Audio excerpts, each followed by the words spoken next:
નમસ્કાર વિદ્યાર્થી મિત્રો, લાસ્ટ ટાઈમ જ્યારે મળ્યા એ વખતે આપણે પારિમાણિક સૂત્રને રિલેટેડ જે કંઈ પણ એક્ઝામ્પલ હતા એને જોયા. લાસ્ટ 3 એક્ઝામ્પલ પણ આપણે જે રહી ગયા હતા એનું પણ ગઈ વખતે આપણે જોયું. હવે ગયા લેક્ચરમાં વાત કરી હતી તેમ આપણે આજે એરર્સને રિલેટેડ એક્ઝામ્પલ કરવા છે. બરાબર છે? ચલો, એરર્સ ધેટ મીન્સ આને આપણે કહીશું ત્રુટિ. આ ત્રુટિને રિલેટેડ એક્ઝામ્પલ કરવા છે. સૌથી પહેલા તો ત્રુટિ કોને કહેવાય અને ત્રુટિ કેટલા પ્રકારની હોય આ તમારા ધ્યાનમાં હોવું જોઈએ. બરાબર છે? ત્રુટિ કેવી કહેવાય સમજો. ત્રુટિ એટલે શું? હું એક જસ્ટ એક્ઝામ્પલ આપું છું. થિયોરિટિકલ દ્રષ્ટિથી અલગ છે કંઈ. ઓકે, સમજો કે અત્યારે મારી હાઈટ માપવામાં આવે છે અને મારી હાઈટ આવે છે 5.5. બરાબર છે? હવે મારી હાઈટ એક્ઝેક્ટલી 5.5 છે. જ્યારે બીજો કોઈ વિદ્યાર્થી એને માપે છે ત્યારે એનું રીડિંગ આવે છે 5.4. ત્રીજો કોઈક વિદ્યાર્થી એને માપે છે તો એનું રીડિંગ આવે છે 5.6. હવે એકે માપ્યું 5.4, એકે માપી 5.6, પણ એક્ઝેક્ટલી હતી કેટલી? 5.5. ધેટ મીન્સ એકે 0.1 ઓછા માપ્યા, એકે 0.1 વધારે માપ્યા. આ જે કંઈ પણ વધારે કાં તો ઓછું માપ્યું છે એ એરર છે. તમારી કોઈક જગ્યાએ રહી ગયેલી ભૂલ છે. બરાબર છે? એને આપણે કહીશું ત્રુટિ. ખ્યાલ આવે છે મિત્રો? ઓકે, તો સિમ્પલ ત્રુટિ એટલે આ વ્યક્તિગત ભૂલ હોય કાં તો કંઈક સાધનની ખામી હોય ત્યાંથી આપણને ભૂલ મળે છે. ઓકે, કયા કયા પ્રકારની એરર છે? પહેલું પ્રતિશત નિરપેક્ષ ત્રુટિ. પહેલી કઈ છે? નિરપેક્ષ ત્રુટિ. બીજું સાપેક્ષ ત્રુટિ. બરાબર છે? અને ત્રીજી પ્રતિશત ત્રુટિ. આ 3 ત્રુટિ છે. બરાબર? હું જનરલી ત્રુટિને હું એરર્સ તરીકે ડિફાઇન કરીશ. હું એરર્સ બોલું એટલે તમારે સમજી જવું. બરાબર છે? નિરપેક્ષ એરર, સાપેક્ષ એરર, ગુજરાતીને ઇંગ્લિશનું મિક્સઅપ છે. થોડું એરર બોલશું તો થોડું સારું લાગશે. લાસ્ટમાં પર્સન્ટેજ એરર, પ્રતિશત એરર. બરાબર છે? આ 3 પ્રકારની એરર છે. હવે આને જો મારે સોલ્વ કરવું હોય કઈ રીતે કરી શકાય? તમે તમારા બેઝિક લેક્ચરમાં ધેટ મીન્સ કે ટેક્સ્ટબુકના સિલેબસ પ્રમાણે જે લેક્ચર હતો એમાં તમે એરર શીખી ગયા છો. નિરપેક્ષ ત્રુટિને કઈ રીતે શોધી શકાય, સાપેક્ષ ત્રુટિને કઈ રીતે શોધી શકાય, પર્સન્ટેજ એરર કઈ રીતે શોધી શકાય, આ બધા ઇક્વેશન્સ તમને ખબર છે. આ બધું તમને આવડે છે. બરાબર? એ સમજીને આપણે આ તરફના એક્ઝામ્પલ તરફ આગળ વધીએ. ક્લિયર છે? ચાલો, એક્ઝામ્પલની શરૂઆત કરીએ. જો અત્યારે ફક્ત 2 જ એક્ઝામ્પલ લીધા છે. બરાબર છે? 2 એક્ઝામ્પલ લીધા છે. નવો લેક્ચર હશે તો 3 કરશું. એ પણ થઈ જશે તો નેક્સ્ટમાં 4 કરશું. તો કેટલી ઝડપથી તમને સમજણ પડે છે એના ઉપર ડિપેન્ડ છે. શરૂઆત છે એરર્સના એક્ઝામ્પલની, તો થોડું હળવી શરૂઆત કરીએ, ધીરી શરૂઆત કરીએ, પછી ધીરે ધીરે આપણે પિકઅપ કરશું. ક્લિયર? ચાલો, તો ફર્સ્ટ એક્ઝામ્પલ છે. હવે ફર્સ્ટ એક્ઝામ્પલની રકમ શબ્દોમાં આપેલી છે. મેં તમને અહીં નોટેશન પ્રમાણે લખી દીધું છે. શું કહે છે તે? કોઈક એક પદાર્થનું દળ 22.42 ગ્રામ છે. બરાબર? કોઈક એક પદાર્થનું દળ 22.42 ગ્રામ છે અને તેનું કદ એટલે વોલ્યુમ 4.7 cc ક્યુબિક ક્યુબ. બરાબર છે? 4.7 cc છે. ઓકે, એક ટાઈપ ઘનનો એકમ જ છે ક્યુબિક ક્યુબ. બરાબર છે? નહીં ખબર પડે તો થોડું ટેન્શન નહીં લો. આ ગ્રામમાં છે, આ સીસીમાં છે અને કોઈ ચેન્જીસ આપણે કરવાનો નથી. જ્યારે જે પણ કંઈ ચેન્જીસ કરવાનો આવશે ત્યારે હું બેઠો છું, હું તમને કહીશ કે આ પ્રકારે ચેન્જીસ કરો. ઓકે, અત્યારે કોઈ ચેન્જીસ કરતા નથી. ઓકે, હવે બરાબર છે, કોઈક રીતે એનું મેઝરમેન્ટ કરીએ છીએ, માપન કરીએ તો એના માપની અંદર આ જે દળ છે, દળમાં 0.01 ગ્રામની ભૂલ આવે છે.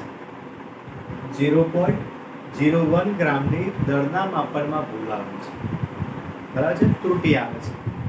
ઓકે, સેમ રીતે કદની અંદર પણ 0.1 cc ની એરર આવે છે. 0.1 cc ની એરર આવે છે. તો રો મીન્સ ઘનતા, ડેન્સિટી, આ ઘનતાના માપનમાં મળતી મહત્તમ પ્રતિશત ત્રુટિ કેટલી હશે? શું શોધવાનું છે? મહત્તમ પ્રતિશત ત્રુટિ કેટલી હશે? પર્સન્ટેજ એરર શોધવી છે.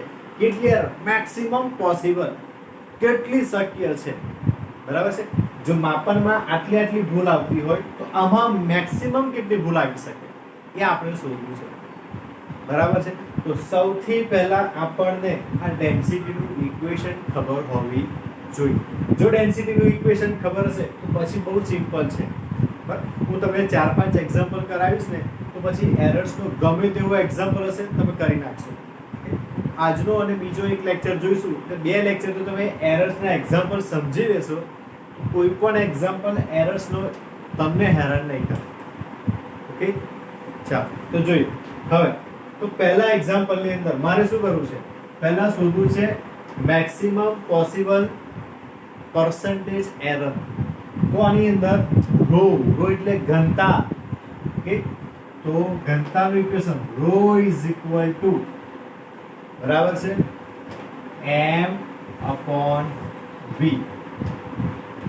આ ઇક્વેશન બધાને ખબર હોવી જોઈએ. ના ખબર હોય તો ટ્રીક આપો, શોર્ટકટ ટ્રીક. નથી ખબર ઇક્વેશન તો આપ સૌ તારક મહેતા કા ઉલ્ટા ચશ્મા સિરિયલ જોતા હશો. એમાં દયાબેનનું જે પાત્ર છે તે દયાબેન જ્યારે પણ એનો ભાઈ અમદાવાદથી આવે તો શું બોલે? મારો વીરો. આ શબ્દ બોલે છે, મારો વીરો. તો તમારી ઇક્વેશન યાદ રાખવાનું, મારો ઇઝ ઇક્વલ ટુ વીરો. મારો વીરો. m is equal to v into rho. તો rho is equal to m upon v. તો થઈ ગયો ઇક્વેશન. આના પરથી આ ખ્યાલ આવી ગયો. તો અમુક સિમ્પલ ટ્રીક યાદ રાખવાની કે કઈ રીતે મને ઇક્વેશન યાદ રહી શકે છે તે. ઓકે, m મારો વીરો, એના પરથી આપણને ઇક્વેશન યાદ રહી ગયું. મને આ જ રીતે જ યાદ રહે છે ઇક્વેશન. મને ખબર નથી કે rho is equal to m upon v થાય, પણ મને એટલું ખબર છે કે મારો વીરો થાય. એટલે હું આ ઇક્વેશનને યાદ રાખું અને એના પર ત્યાં લખી દઉં છું. ઓકે, હવે rho is equal to m upon v છે. ઓકે, પણ મારે પ્રતિશત ત્રુટિ શોધવી છે, મેક્સિમમ પોસિબલ એરર શોધવી છે. ઓકે, દેખાય છે ને કમ્પ્લીટ એક્ઝેક્ટલી?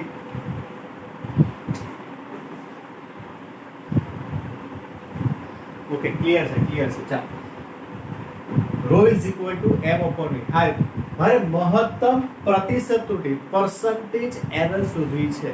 ચલો, અને શોધ્યું તો શું કરશું? તો delta rho upon rho into 100.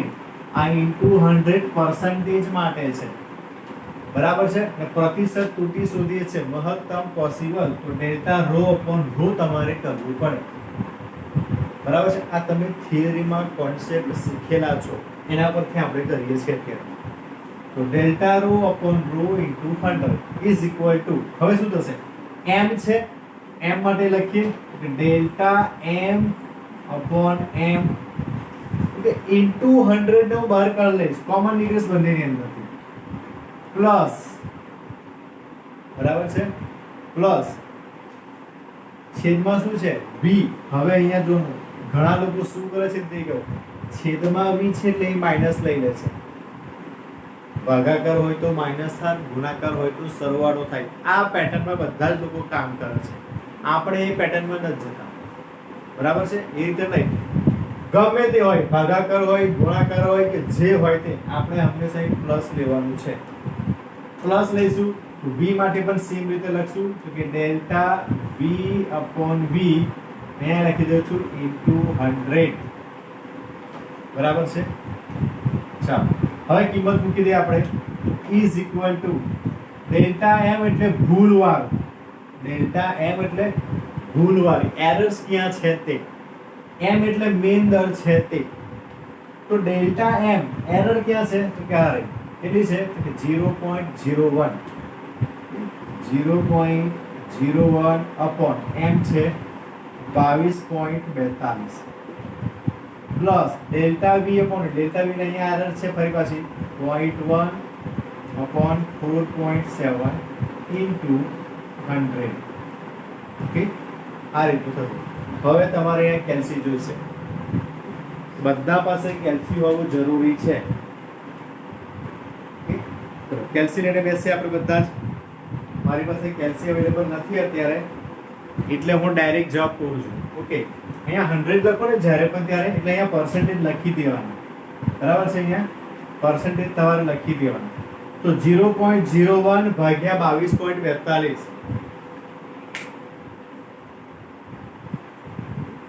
ચાલો કેલ્સી પર કરી લઉં છું અત્યારે.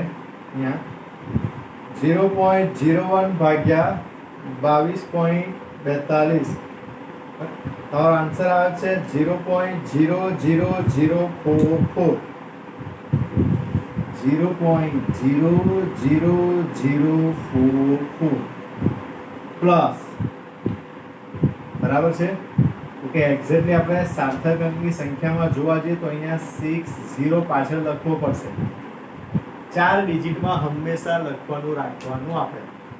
ઓકે, ચાલો ત્યાર પછી શું છે 0.1 ભાગ્યા 4.7 0.0212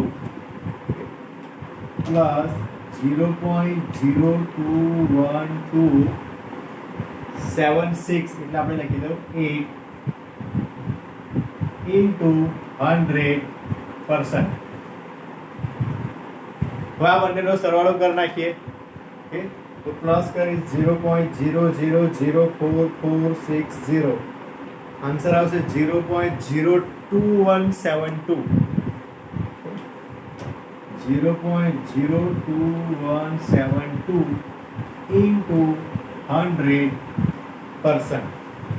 ઓકે, ગુણ્યા 100 કરી દઈએ આપણે, મલ્ટીપ્લાય બાય 100 કરી દો તો થશે 2.172. અહીંયા થશે 2.172%. ઓકે, આપણો જે આન્સર છે તે આ રીતે થાય. ઓકે, તો ઘનતાના માપનમાં આવતી મહત્તમ પ્રતિશત ત્રુટિ 2% જેટલી થાય. બરાબર, ઇક્વિવેલન્ટ ટુ 2% લખી શકીએ. તમારા ઓપ્શન જોવાના 1%, 2%, 3%, 4%, આ રીતના ઓપ્શન આપેલા હશે. તો નિયર અબાઉટ કઈ છે, તમારા આન્સરની સૌથી નજીકનો આન્સર કયો છે એ જોઈ લેવાનું અને એ પ્રમાણે આન્સર લખવાનો. તો અત્યારે આપણી પાસે થશે 2%. આન્સર આવશે આપણો 2%. ઓકે, જોઈ લો ફટાફટ. ચાલો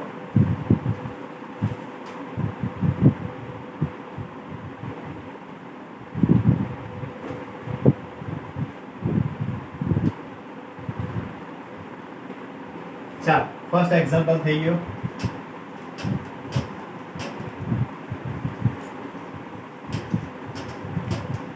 વધારે એક્ઝામ્પલ થશે એટલે જે કંઈ પણ કન્ફ્યુઝન હશે એ દૂર થઈ જશે. એટલે બહુ ટેન્શન નહીં લો અત્યારે.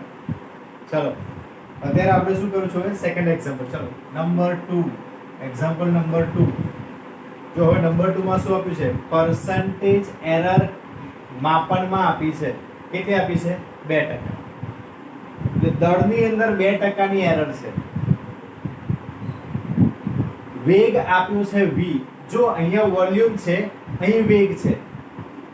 રકમમાં જરાક ધ્યાન રાખશું. આ જે છે આ કદ છે, જો એકમ અહીં જે આપ્યું છે તે વેગ છે. ઓકે, દળમાં 2% ની એરર છે, વેગમાં 3% ની એરર છે. એની ગતિ ઉર્જામાં કેટલી એરર હશે તે આપણે શોધવાની છે. બરાબર છે, કુલ ગતિ ઉર્જામાં એરર કેટલી હશે. ચાલો પહેલા બધું મને કહો કે ગતિ ઉર્જા k બરાબર, એનું સૂત્ર શું છે, 1/2 mv². આવું સૂત્ર છે એનું. ગતિ ઉર્જાનું સૂત્ર જો 1/2 mv². આ રીતનું સૂત્ર છે. બરાબર છે. ચાલો હવે મારે શું જોઈએ, પ્રતિશત એરર શોધવી છે. તો અહીંયા હું કરી દઉં કે ભાઈ delta k upon k into 100. Okay, પેલાની જેમ જ ઇઝ ઇક્વલ ટુ 1/2 તો અચળ છે તો 1/2 ને લખવાની જરૂર નથી લખીશ કોને m તો કે કેપિટલ m કર દો delta m upon m into 100 okay અને છેલ્લે લખીએ આપણે ઓકે પછી પ્લસ જો અહીંયા પ્લસ છે મેં કહ્યું હતું બીજી ટર્મ લખો એટલે પ્લસ કરી દેવાના કે ગુણાકાર હોય કે ભાગાકાર હોય આપણે પ્લસ જ લખવાના છે તો પ્લસ હવે v સ્ક્વેર છે તો શું કરે બગડાને આગળ લઈ જવાનો 2 હવે v થયો એટલે delta v upon v into 100% થઈ ગયું આ રીતે જો સમજી લો ધ્યાનથી પહેલા કોઈ પણ જગ્યાએ તમને કન્ફ્યુઝન રહેવી જોઈએ નહીં કે આ ક્યાંથી ક્યાં શું થાય છે તે બરાબર છે ક્લિયર થઈ ગયું બધાને delta m by m plus 2 delta v upon v into 100%. હવે તમને શું કહ્યું છે એરર સીધી આપી દીધી છે કે દળના માપનમાં કુલ એરર કેટલી આવે છે તે કેટલી એરર આવે છે 2% ની એરર આવે છે આપણને જવાબ આપી દીધો છે એટલે ધેટ મીન્સ આ ડેલ્ટા m બાય m બરાબર આપેલા છે 2 plus 2 into delta v by v વેગમાં પણ કંઈક એરર છે વેગમાં પ્રતિશત એરર કેટલી આપી દીધી છે 3% જો અહીંયા 3% આન્સર આપી દીધો છે ઇન્ટુ 100%.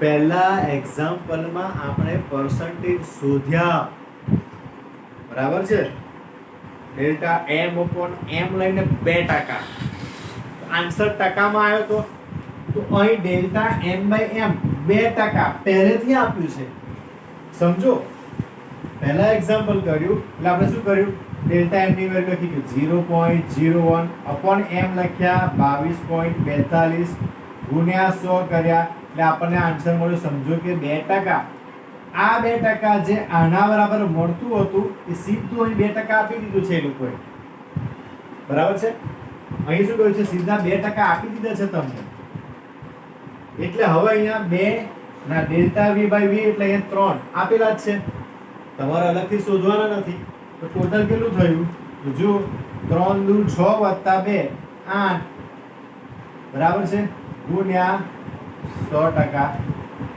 ધેટ મીન્સ 800% બરાબર છે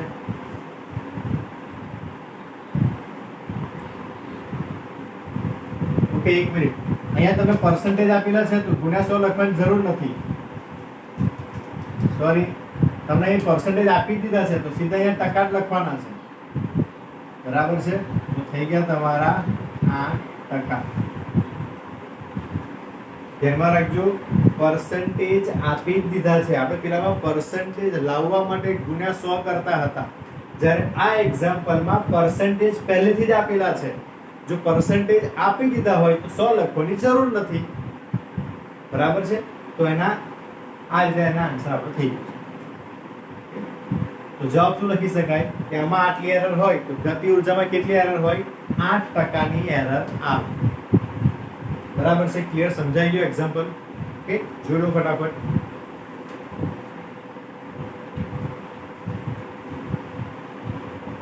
ઓકે ચાલો પૂરું કરીએ આપણે અહીંયા ઓકે અત્યારના લેક્ચરમાં આપણે આટલું રાખીએ છીએ બીજા લેક્ચરમાં મળશું તો કંઈક નવા એક્ઝામ્પલ લઈને આવશું નવા એક્ઝામ્પલ લાવશું તો વધારે ખબર પડશે ઓકે તો નવા એક્ઝામ્પલની રાહ જોઈએ આપણે ઓકે મળીએ નવા લેક્ચર નમસ્કાર